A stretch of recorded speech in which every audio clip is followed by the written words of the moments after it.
Good morning, everyone. Welcome to the Smashi Business Show. I'm Warid Ahmed. I'm Abdul Majid. And it is the 10th of February today. It's a Monday. How are you today, Majid? How's it going? You're good? Yeah. How was your weekend? A working weekend. So it was good. Yeah. I actually realized that working on the weekend prepares you well for Monday. Yeah, because you know what's happening. Sometimes when you're really off from the weekend, you come back on a Monday and you feel like, oh, I've missed a lifetime of whatever happened. But yeah. I get what you mean. No, you know what I actually noticed? I had this insane realization that the best day in the weekend is actually Sunday. Because on Friday I was working, on Saturday I was working, and so the only day that I did not do anything was Sunday. And it was the best day of the week. It was so good. No, seriously, it was so good. No, My actually, family came over. Like, we had such a good we time. lived in a privileged country where we have a 2-day weekend. So even if we're working on one day of the weekend, we have another day. In a lot of countries like India, Pakistan. India, I guess now they have a 2-day work weekend, which I was told recently. But in a lot of countries, underdeveloped countries, only one day is off. So imagine you come out of work on one evening and you go home, and by the time you sleep and wake up, half of the weekend is gone. So you only get one day off. So it's a privilege living in a country which has a 2-day weekend. So enjoy it, I think. I honestly did not even know that existed. But before I tell you a really interesting story, Majid, so for today's stories, what's coming up is that Saudi Arabia's public investment fund is backing a $5 billion basketball league. And the reason why this is really interesting is because for the longest time ever, the biggest league in the world has been the NBA for basketball. For us to hear of something like this is interesting, like something's going to be brewing. And secondly, Sotheby's has hosted their first auction in Saudi Arabia. And finally, back to MONIIFY. Yeah. Some update on it. There are more updates. There's People more going on want us there. to not talk about it, but there's something happening every day. As soon as we reported it, updates are coming about it. So it's good to know what's happening about something very important. Yeah.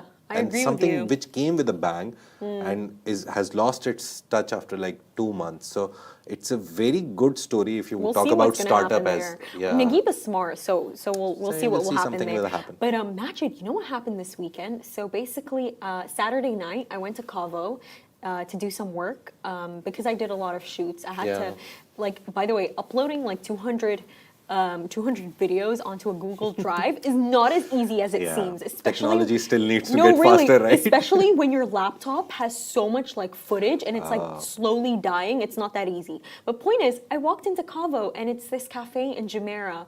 Majid, it's such a nice cafe. Like, more so than what they serve, the seating area is really nice. Because if you notice, there's a pattern in the UAE. Like, for example, if you go to Concrete, I don't know if you've gone, it's actually concrete.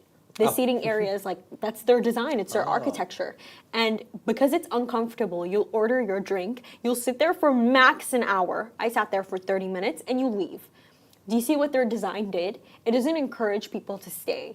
It encourages people to come in and just get a drink and keep it going. It's not like Starbucks, which they've created comfortable environment. I think they're moving away from it, but Starbucks has this idea that they put books and Wi-Fi and charging spots on it. Definitely have. So you stay and you consume more. I agree with you, but with cafes like these, I've noticed a lot of them, you can't like take a seat. Even here, by the way, the matcha scene is like booming.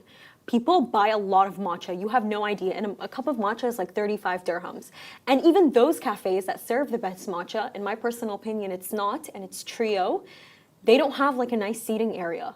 It's always constantly, it's not a work area. So Cavo is really nice in that sense. So I walked in.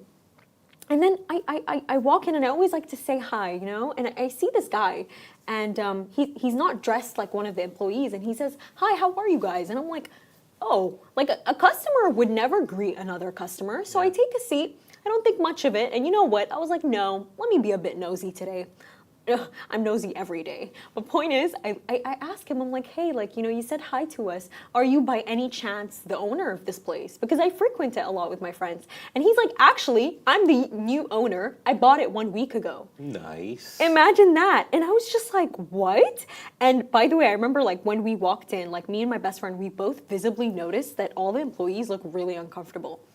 No, they look uncomfortable in the sense of like, you know when employees look like they're really scared that they're going to be laid off? Yeah, because it's a new employer. It's like a new employer. And by the way, all the employers, all the employees in Cavo, they're all black. They're all Africans. Nice. And they're the sweetest people in the world.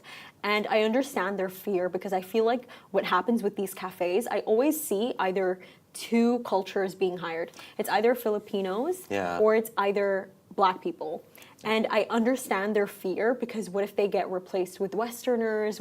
I understood their fear. But point is, let's go back to this guy. His name is Demir, and he's been working in F&B for like over a decade. I have never seen anybody this passionate about F&B, by the way. Like he was even telling me, he was like 1 week ago, like we bought it from this Emirati businessman.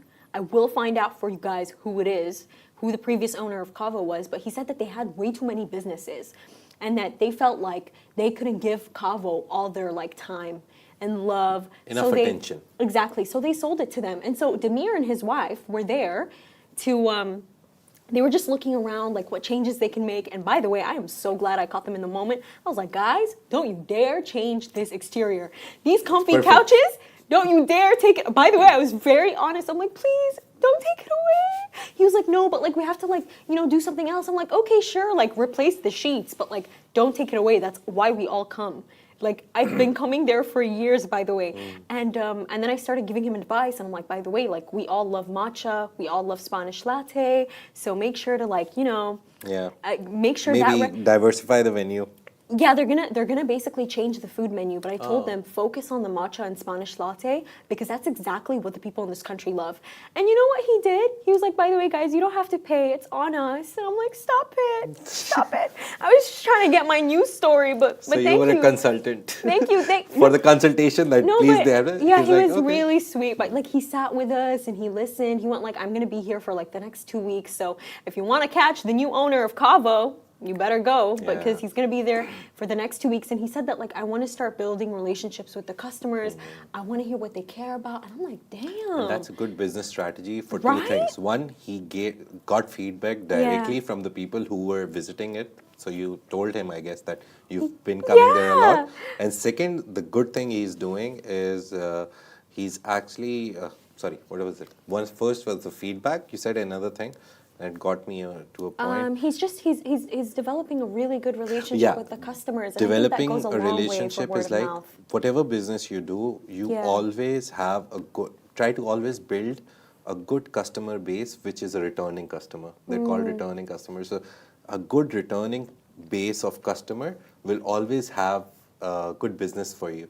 So if out of 100 people, 10 of them are always returning, you've built a good base. They'll always come, they'll always buy. Yeah, no, you're... it's always like build a base which is of returning customers and new acquisitions, new customers.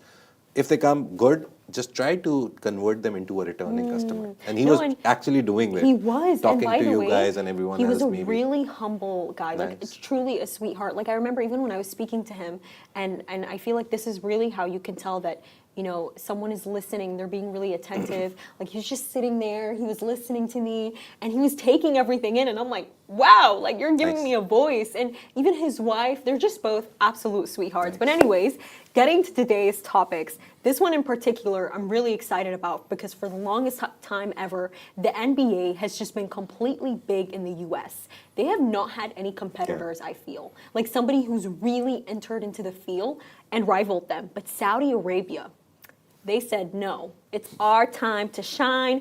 And they're going out of their way to plan this $5 billion basketball deal that is going to be in Saudi Arabia, and it's going to span across Asia and Europe. Now, this league will feature 6 men's and 6 women's teams competing in 8 host cities. And Saudi Arabia's Public Investment Fund is a strategic partner along with other partners. Do you want to tell us about those other investors, Majid? So, Macau casino giant Galaxy Entertainment is a partner. Swiss bank UBS is an advisor. Apart from that, investors include Byron Dieter, Quiet Capital, Maverick Carter. He's a very good friend of LeBron James, and he's a very big businessman in the basketball business. And then there's Skype co-founder Geoff Prentice as well. So it's a big thing that they're trying to do. The only confidence I take from this move is we recently talked about Live Golf as well. So PGA Tour was unmatched. We talked about it as well. PGA Tour, no one was able to touch them.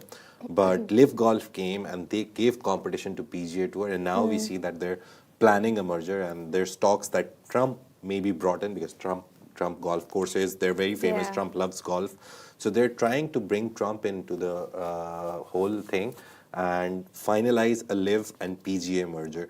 So that is how big Saudi's involvement becomes eventually. So if this deal finalizes, if this $5 billion basketball league, which is going to be an international basketball league, if they finalizes, and exactly like Live Golf, if they're able to at least attract 2 or 3 big players, like they did with Saudi Pro League, they brought Ronaldo, and then Neymar came, Benzema came, then a lot of people all came, Mitrovic came.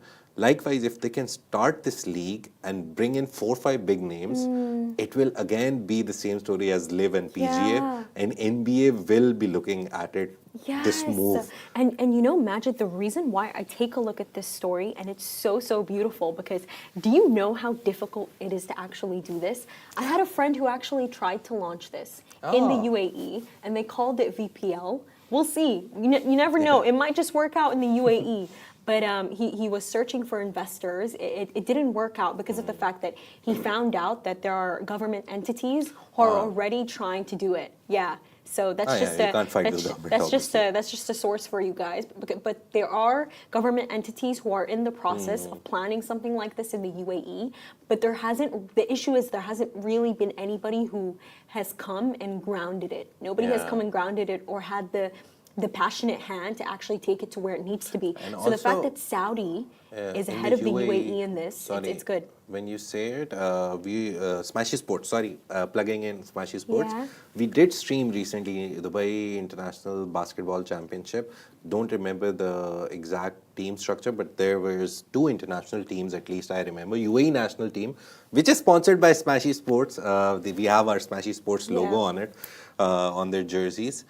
They were part of the competition, so it was a full-fledged 10-team tournament, I guess, 10 or 11.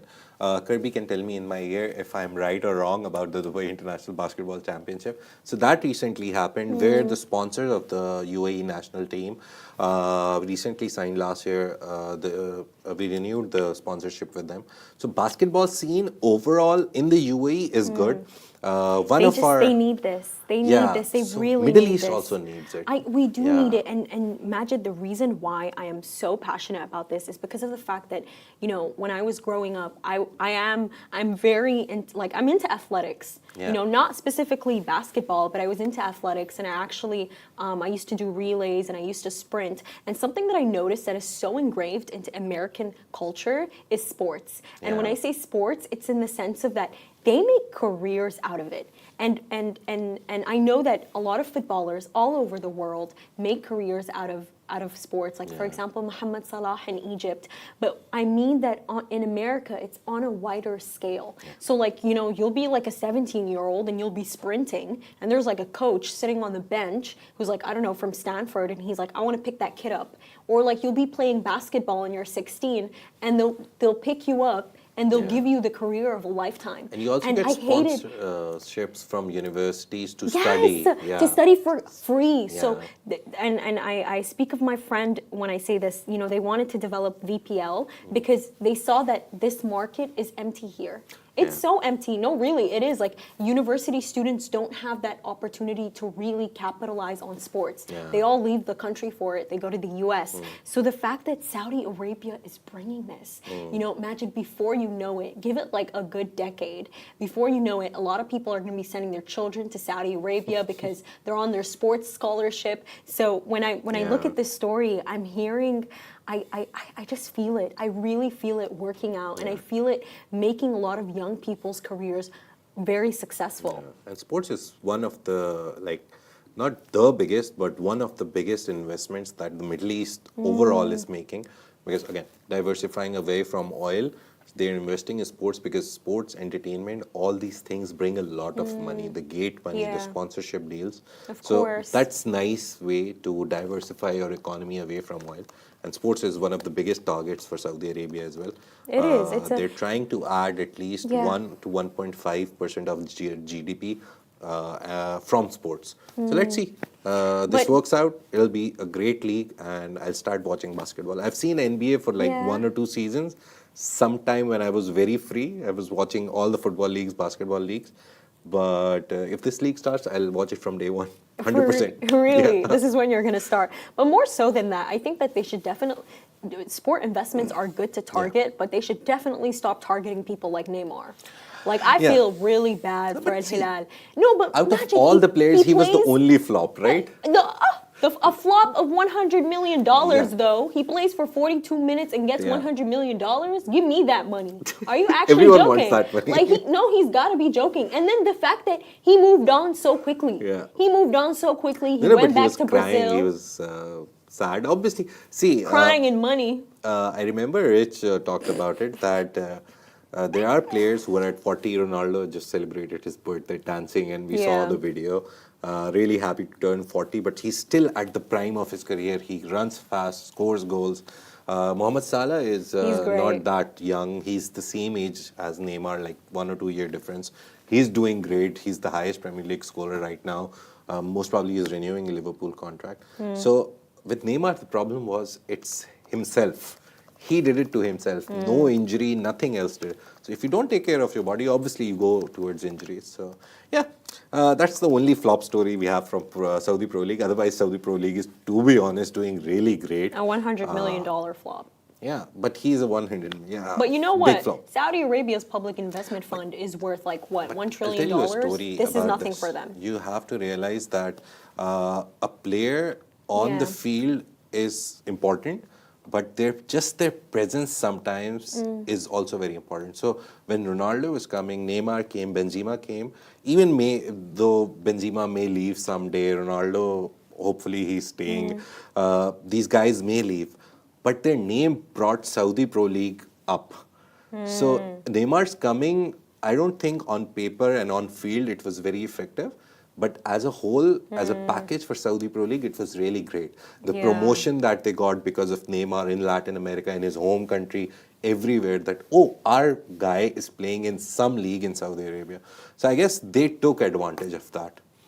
So yeah, apart from that, next, we're staying in Saudi Arabia for the next story, which is 17 million Saudi auction happened in Saudi Arabia.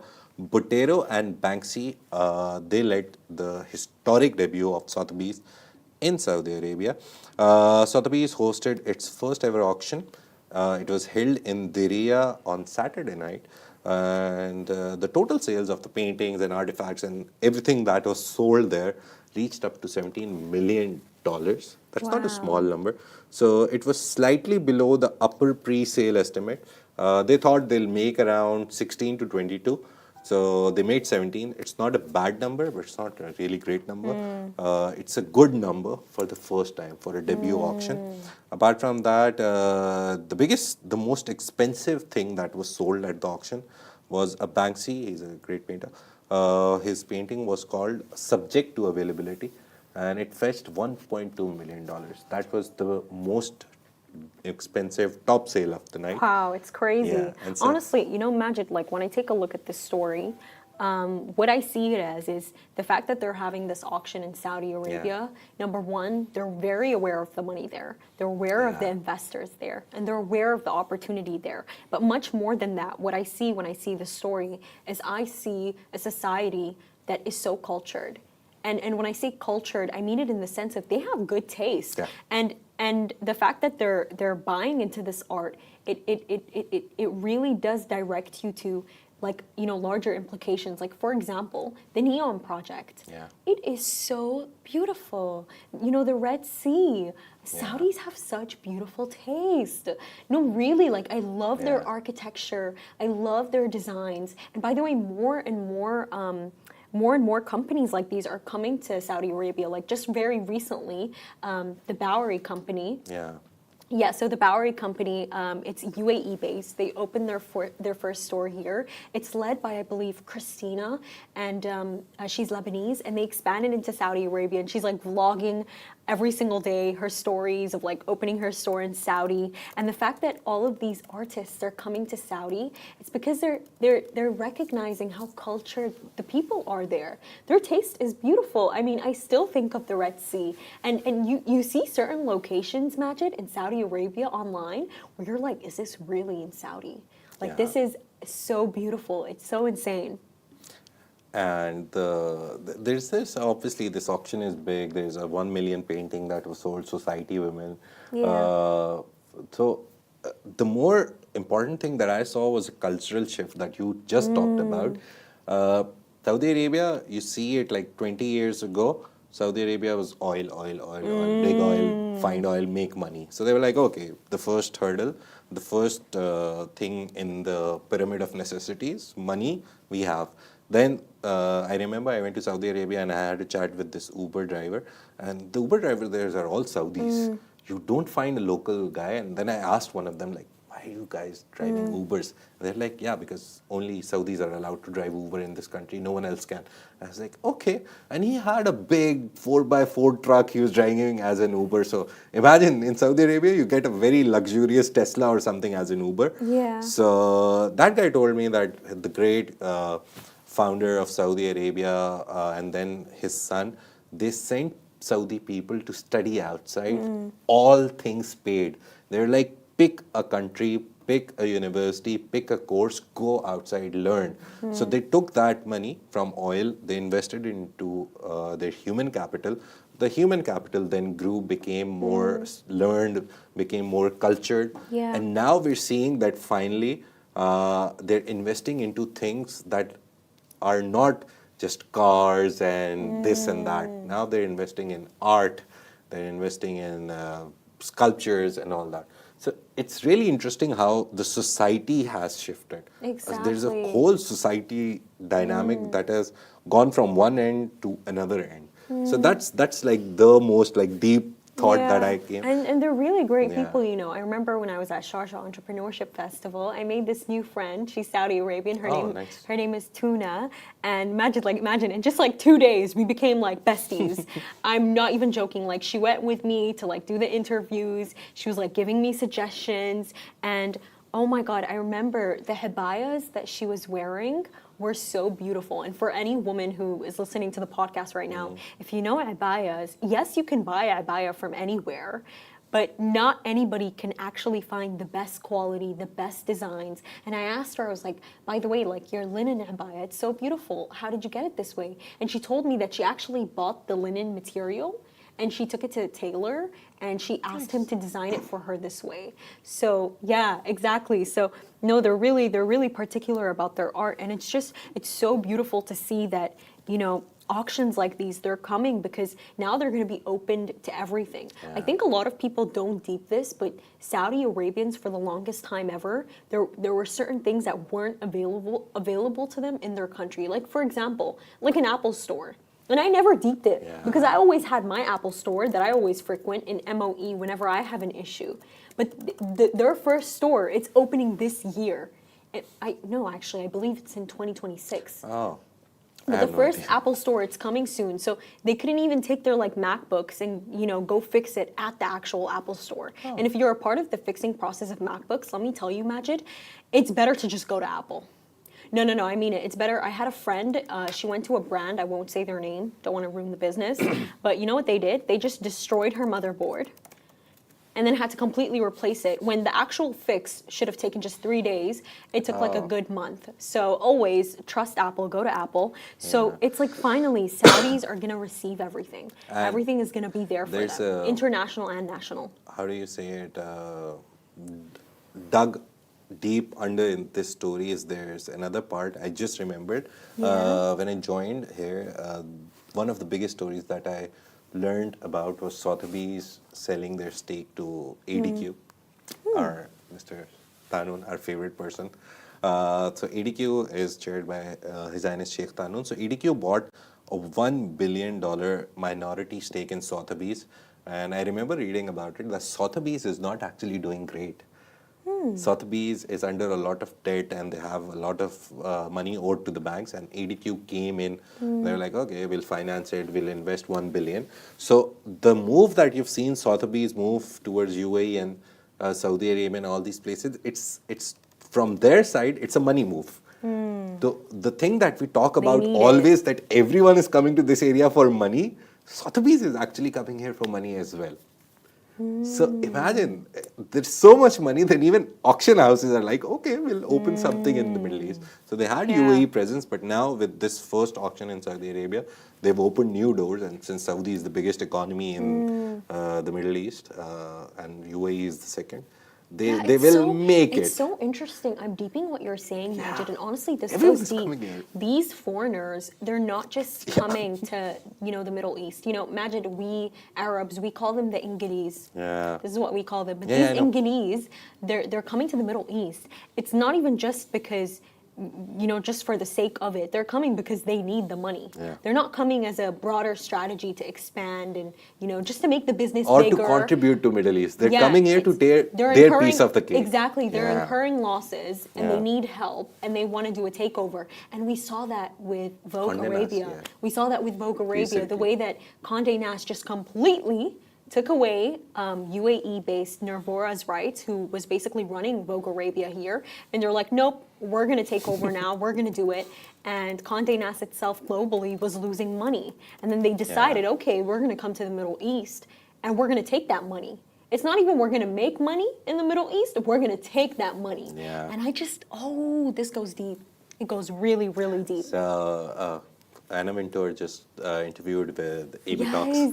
I have to I see am the full so video. excited about that. I have to I see the never full expected interview, that, by the way. You never hear that woman talking. No, but see, what I realized from that is that they're doing their PR and marketing in the region to make it go away that, oh, we did a forced takeover kind of a thing. They're trying to go to every influencer, talk to them. Anna Wintour talking to AB Talks is not a small thing.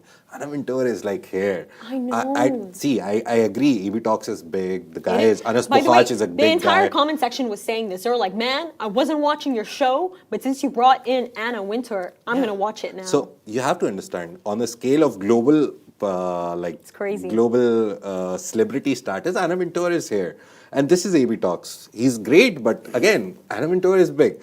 But why would she come down there? Because they understand, again, that the region here is ripe for making money. And this is why she will talk to a lot. I don't think AB Talks is going to be the only one who will publish an interview with her. Obviously, when they go out and make the whole PR plan, I've worked in the PR and marketing industry, so I know they won't go with like Anna Wintour talking to everyone at the same moment. So they've given a lot of slots to a lot of people, and eventually everyone will come out with a video about talking to Anna Wintour. Like MONIIFY might too. Yeah, You never MONIIFY know. might too. Icons. MONIIFY might have sat with her because Yeah. we saw how Elon Musk. Yeah.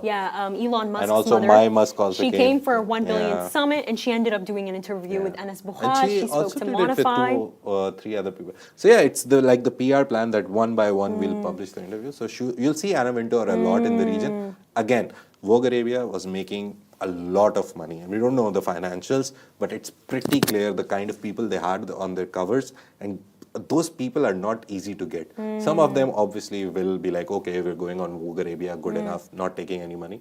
But a lot of other people who came on that cover, they took a lot of money. So that means Vogue was making good amount. And their staff was great, they were doing great. You would see the best of the best brands on their magazines, double cover, center spread ads. So that means they were making money. So they came here to take the money.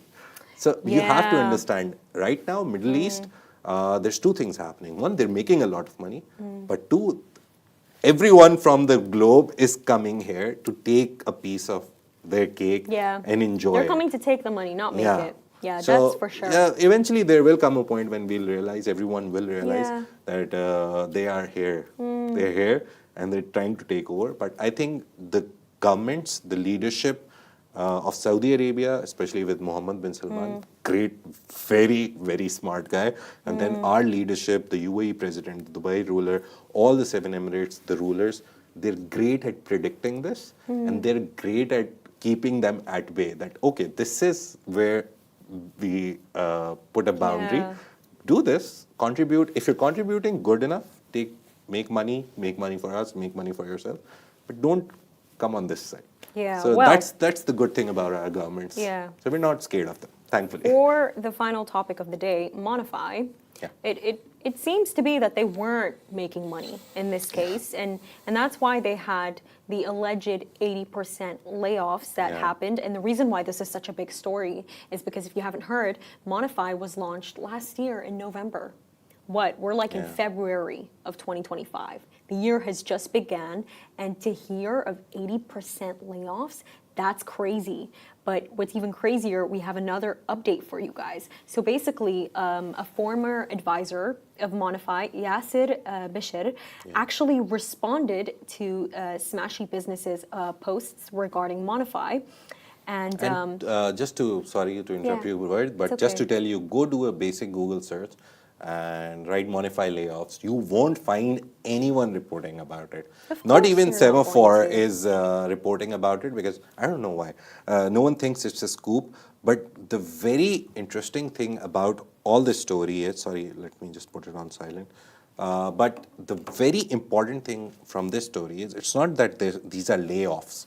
It's not that it's MONIIFY who maybe or maybe not be a competitor. It's not even that we're in the media field, so we're covering them more. The only important thing is, it's a startup. They started something, and when we say startups, we see a lot of startups struggling in the region with pre-seed investment, seed investment. Even after 5 years. Yeah, they're just trying to survive. They're just trying to find a good guy. These guys, from the start, from day one, had a billionaire backing them. Naguib Suarez, the Egyptian billionaire. And then failing after 2 months, just randomly firing so many people. I don't think that they failed. I don't think it was a failure. I think it was a fact that this strategy at least failed. But Majid, that's normal though. Yeah. It's normal to change your strategy multiple times. I mean, even me and you both with Smashi Business, we're always constantly seeing what's working and what's not, and based on that, we shift our strategy. I think for them, it was too much that how could I be the billionaire that I am and have the empire that I have, and for this to not work as quickly as it should be. But they don't work out quickly. These things don't work out quickly. But you know what I find really interesting about this story? It's the fact that Yaser Bishr, a former advisor to MONIIFY, but not only is he a former advisor to MONIIFY, he was the ex-head of Al Jazeera's AJ Plus. And he expressed concerns of those affected in a LinkedIn post. I will read it out to you guys. So he responded and said, devastated to hear of the recent mass layoffs at MONIIFY, and that shortly after the launch. And he also expressed that, if anybody does need a job, do contact me. But you know what I find so interesting about this? He's the ex-head of Al Jazeera's AJ Plus. What other account has that same name, Majid? KT Plus. KT Plus. And KT Plus, it's basically this new branching media, part of the Khalij Times, that it's very different. It's very Gen Z. It's very slay, very period. Cool way of doing news. And I just find it really interesting, because I feel like this guy right here, by the way, the fact that he's stepping in and he's recognizing how sad these layoffs are, and he's giving job opportunities, he's a really important part of our new media future, Majid.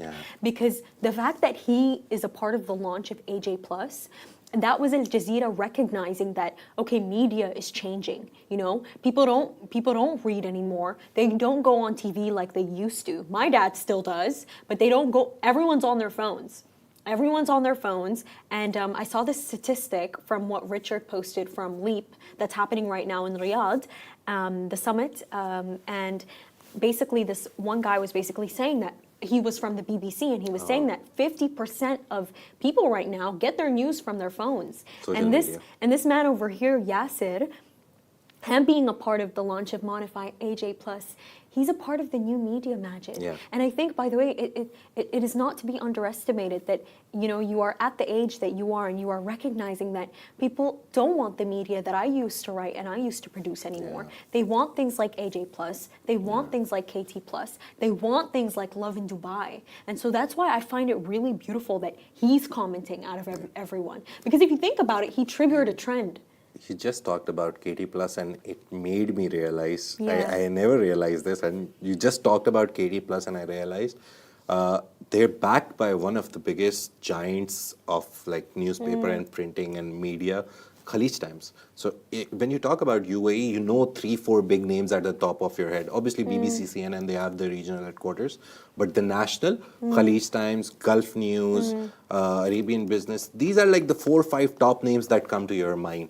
And they're backed by one of the biggest groups, Khalij Times. KT Plus is an alt account for Khalij Times. They even didn't go as big into KT Plus. You see their account, it's at 43,000.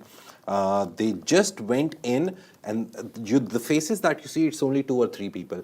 And actually 2 of the people who actually appear on KT Plus videos, they also work for Khalij Times. No, they hired more people, by the way. Yeah, Did you notice? Isa was also there at KT Yes, Plus. and then he moved to Maybe he had a MONIIFY. contractual something so he could move easily. But the main idea is that they didn't go all in like, oh, we'll put billions and millions into it. Exactly. They just grew it slowly and gradually. Oh, that's a good point. Yeah. They hired just a couple of people, Yeah. and a few of them were completely unknown. Yeah. But I don't know her name, but what's crazy is that Masa, the producer, she told me that she went with her to university, to AUS, but her videos on KT Plus, she's one of the youngest girls, she started there, are So there's so 2. good. This one? I love her videos. Do you know Not her this face? one. Not this one. There's it's another one, yeah. But her videos are always more Gen Z. Let me see.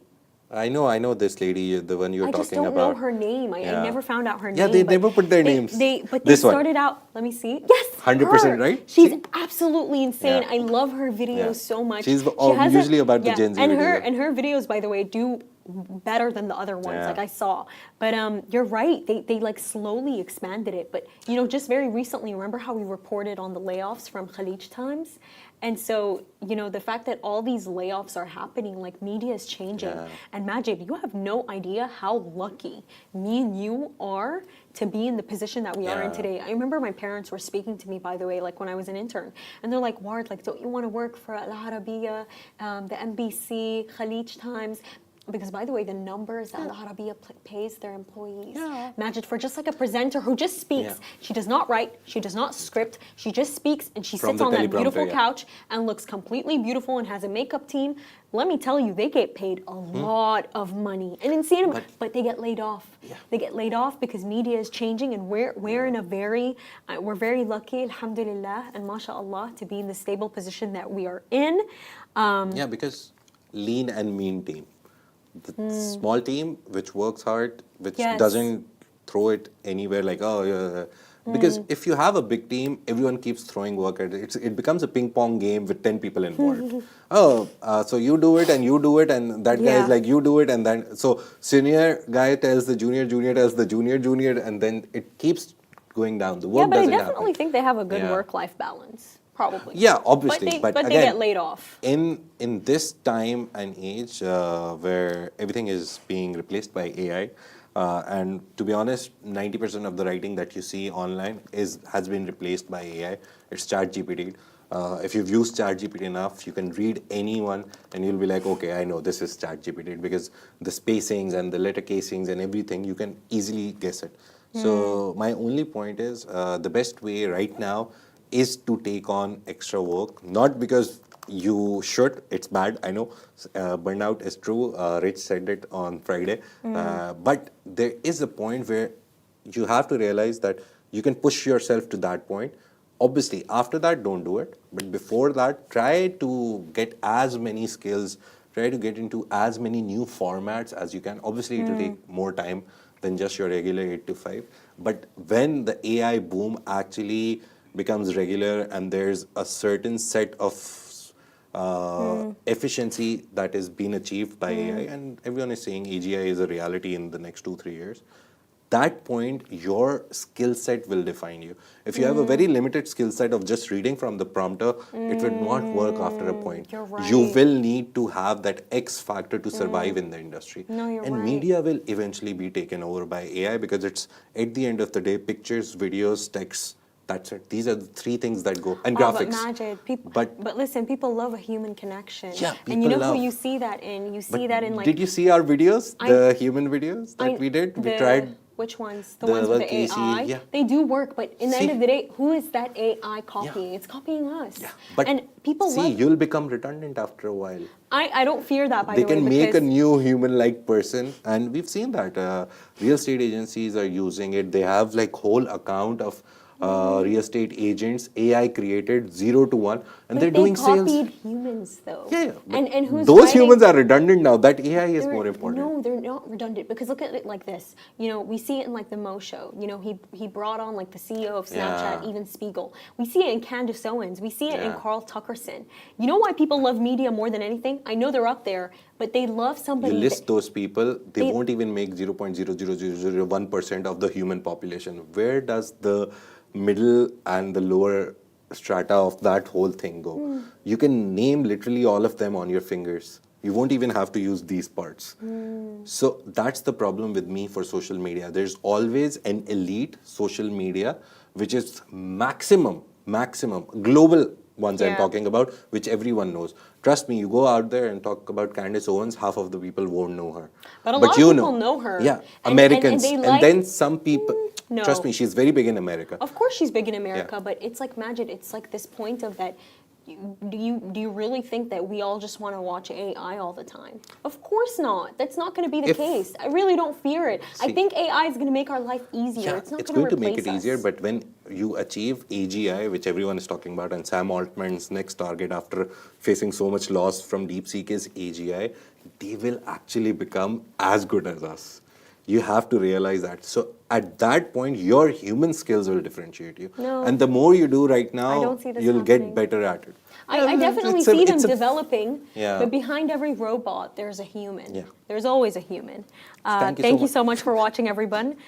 This is Smashi Business Show, a Smashi Business production under the Augustus Media Podcast Network. We will air tomorrow at the same time at 10 a.m., so make sure to tune in, and you can find our newsletter on Smashi TV, and please follow us on all of our channels. Thank you, and have a lovely start to the week.